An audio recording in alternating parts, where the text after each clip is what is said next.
রোজা রাখা অবস্থায় ইনজেকশন ব্যবহার করা জায়েজ।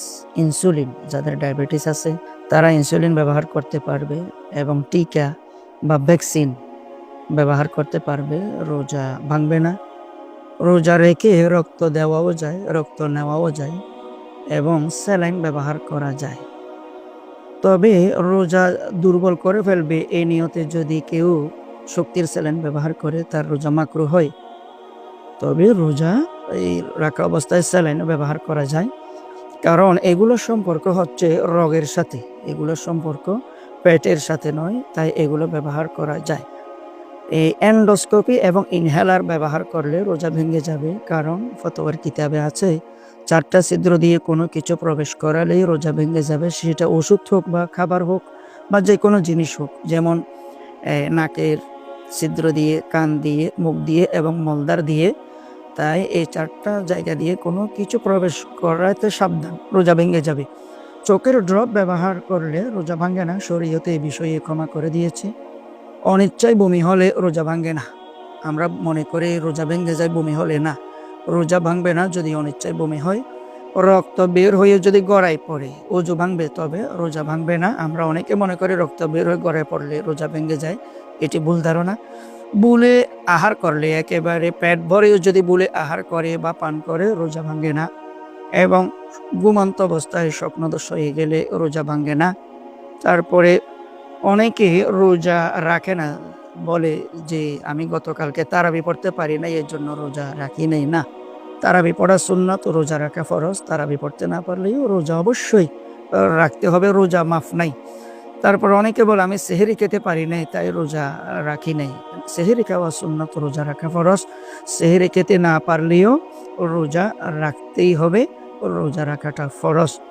আর মা বোনদের পিরিয়ড অবস্থায় রোজা ছেড়ে দিবে, হাইজ নেফাস মাসিক অবস্থায় রোজা ছেড়ে দিবে। এই রমজান মাসের পরে এই রোজাগুলো কাজা দিবে। এই ওষুধের মাধ্যমে যদি হাইজ নেফাস বন্ধ রাখে তাহলে রোজা মাফ নাই, রোজা নগদে রাখতে হবে। কোনো মহিলাকে ডাক্তার যদি বলে আপনার এই শিশু দুধ পান করাতে হচ্ছে, আপনি রোজা রাখতে পারবেন না, শরীর দুর্বল হয়ে যাবে, তাহলে ওই মা শিশুকে দুধ পান করানোর স্বার্থে রোজা ছেড়ে দিবে। পরে কোনো সময় অবশ্যই এই রোজাগুলো কাজা দিবে। এই গর্ভবতী অবস্থায় ডাক্তারের যদি বলে যে আপনি রোজা রাখবেন না, ক্ষতি হতে পারে, তাহলে তিনিও রোজা ছেড়ে দিবেন। রমজান মাসের পরে সময় সুযোগ পেলেই এই রোজাগুলো কাজা দিবেন।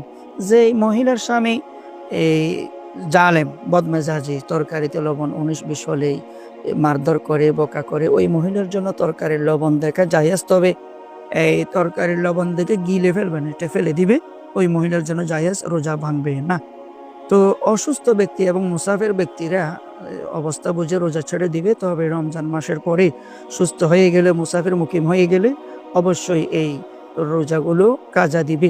মাকরুহ, যেমন নাকি গালাগালি করা, মিথ্যা কথা বলা, মিথ্যা কসম খাওয়া, বেপরদায় চলা, টেলিভিশন দেখা, নামাজ না পড়া, গোসল ফরজ অবস্থায় থেকে যাওয়া, অস্থির অস্থির ভাব দেখানো এবং অনর্থক অযথা বারবার গোসল করা, অযথা বারবার অজু করা, ভালো লাগার জন্য, একটু ঠান্ডা লাগার জন্য, এই জাতীয় যদি কাজ করে, থুতু একত্রিত করে গিলে ফেললে রোজা মাকরুহ হয়ে যাবে, রোজার সওয়াব কমে যাবে।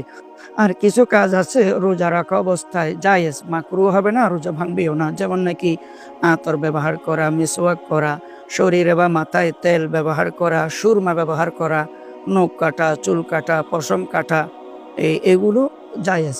মোষ কাটাও জায়েজ। এগুলো দ্বারা রোজা ভাঙ্গা তো দূরের কথা, মাকরুহ হবে না।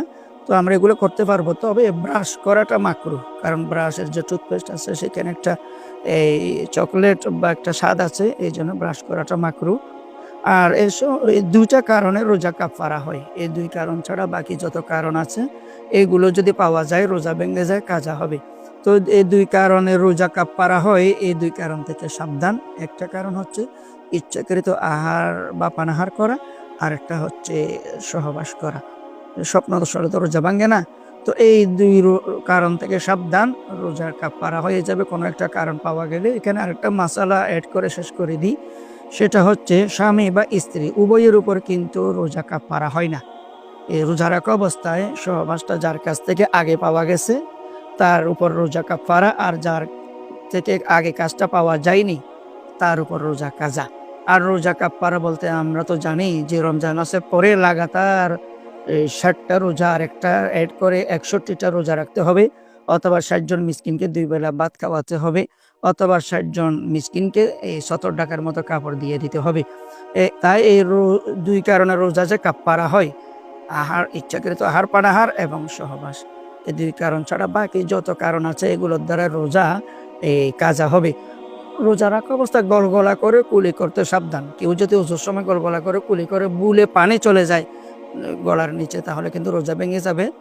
আর ধূমপান করলে রোজা তো ভাঙবে এবং রোজা কাফারা আসবে। পেট না ভরলে কিন্তু রোজা কাফারা আসবে। এটা রোজার শানে